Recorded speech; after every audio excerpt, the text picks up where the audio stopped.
Bom dia, galera. Hoje nós vamos começar mais uma aula, né? Eu espero que todos estejam bem, continuem se cuidando.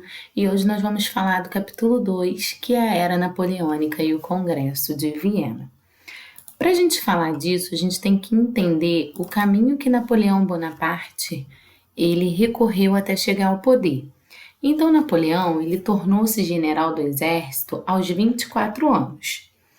Sempre continuou aí nesse caminho militar e aos 35 ele se tornou cônsul. Cônsul era um cargo administrativo no qual ele tinha total confiança, né, e tinha total participação no poder.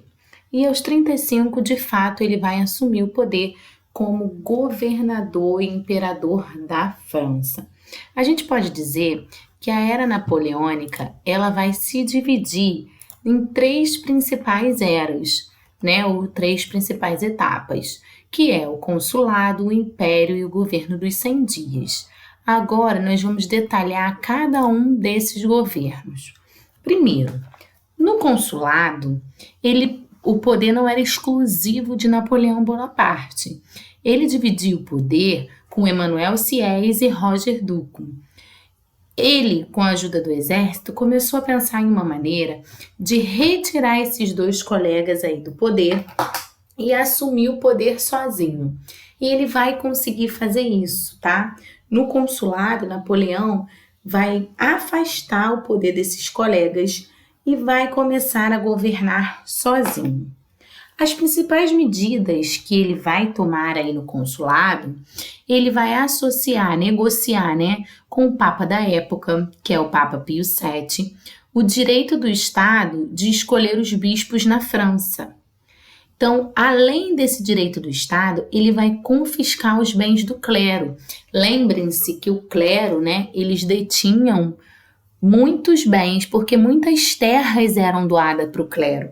Então, Napoleão vai dizer o quê? Opa, a partir de agora, a igreja não pode ter nenhum bem, o clero não pode possuir nenhum bem. Então, ele vai recolher, confiscar todos esses bens do clero.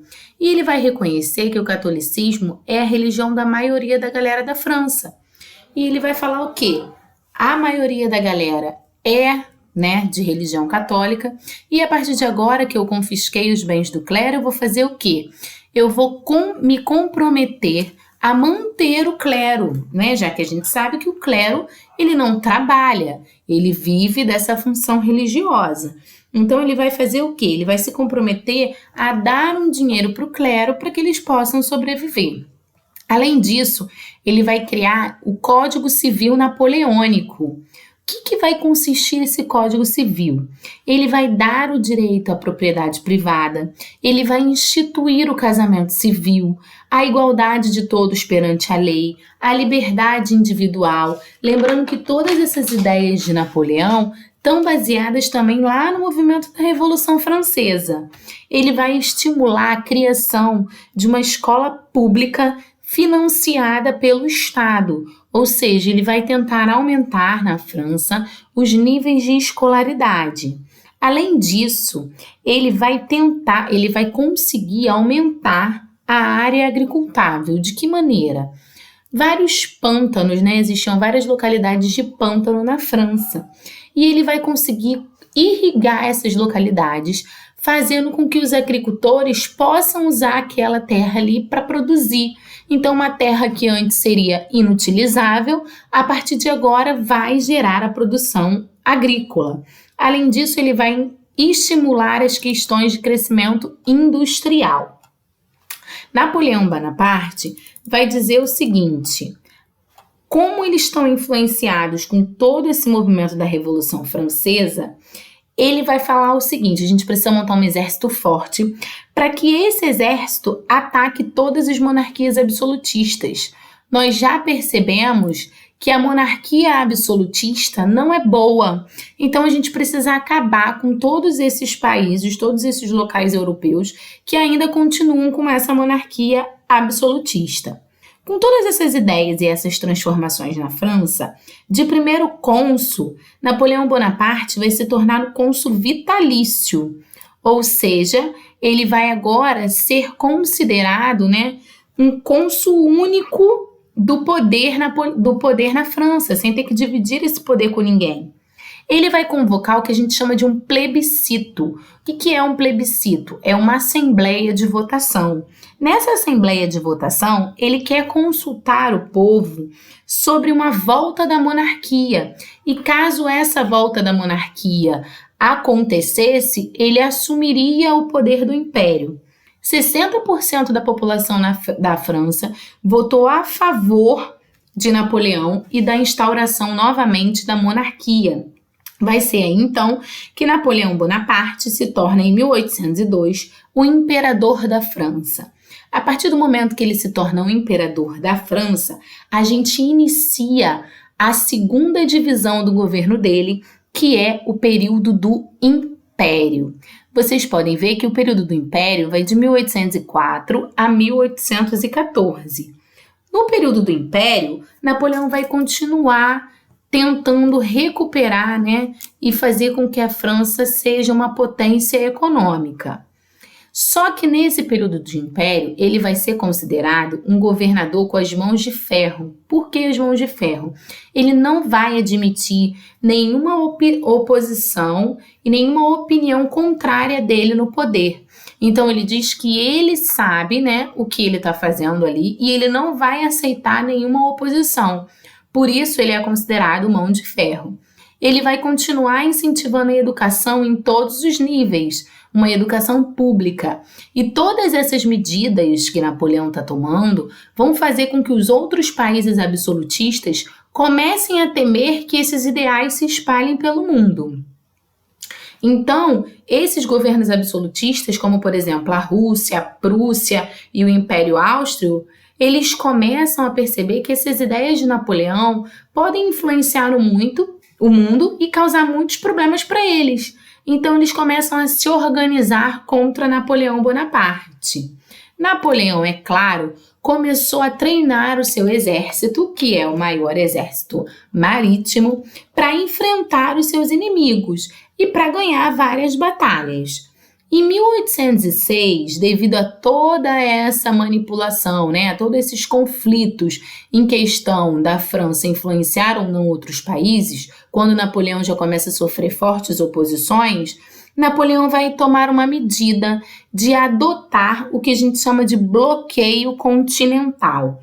O que seria o bloqueio continental? Ele vai determinar o fechamento dos portos dos países que estão sob o seu domínio para comercialização com a Inglaterra. Então, todos os países aliados a Napoleão Bonaparte, aliado à França, não poderão mais comercializar com a Inglaterra. Qual é o objetivo no qual ele vai fazer isso? A intenção dele é sufocar a economia da Inglaterra, ou seja, fazer com que essa economia entre em colapso. Porque se a economia entrasse em colapso, seria muito mais fácil, ele acabar aí com esse poder da Inglaterra. Então, por isso, ele vai determinar o que a gente chama de bloqueio continental. Só que Portugal mantinha relações diplomáticas tanto com a França quanto com a Inglaterra. Então, lógico que o que eles vão pensar? A Inglaterra, Portugal vai pensar, a Inglaterra me dá mais vantagens econômicas. Então, o que eu vou fazer? Eu vou descumprir esse bloqueio continental e vou declarar a minha oposição a Napoleão Bonaparte. Foi por esse motivo, galera, que Napoleão invadiu lá Portugal, no qual o rei, fugiu para o Brasil. Foi porque Portugal resolveu descumprir esse bloqueio continental e, de fato, se aliar à Inglaterra. Então, isso gerou a invasão de Portugal, tá?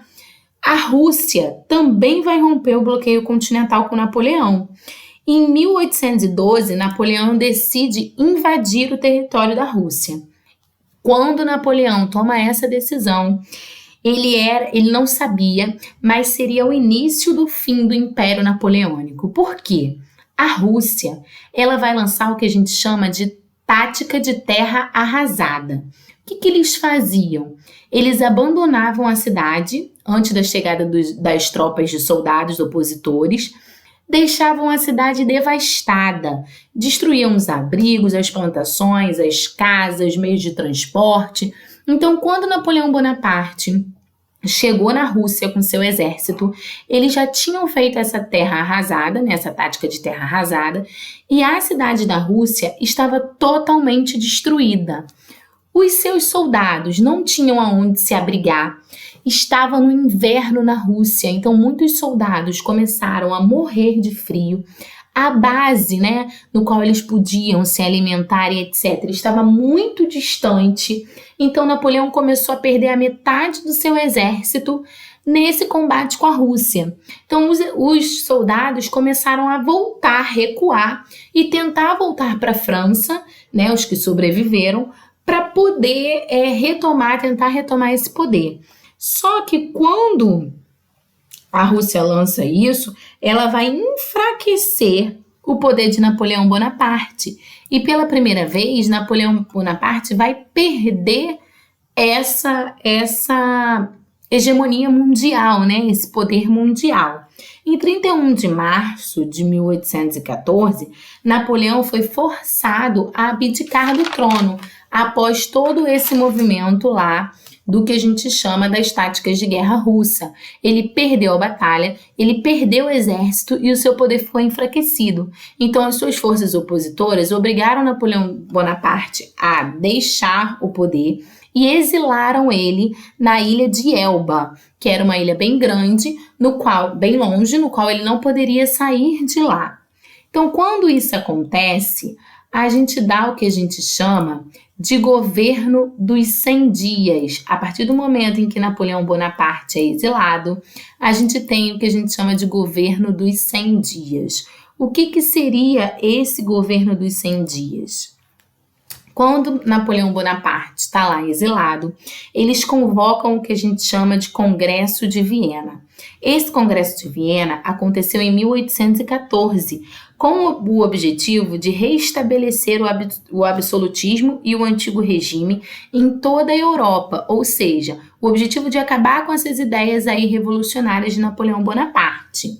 Só que em março de 1815, Napoleão Bonaparte, com apoio das suas tropas, vai fugir da ilha de Elba e vai voltar para reassumir o trono, prometendo um governo mais democrático. Mas em 18 de junho de 1815, ele vai perder mais uma batalha e dessa vez ele será aprisionado e exilado novamente pelas tropas inglesas, tá? Então a gente pode dizer que esse governo de Napoleão Bonaparte foi dividido nesses 3 períodos aí. Eu espero que vocês tenham entendido e vamos aos exercícios.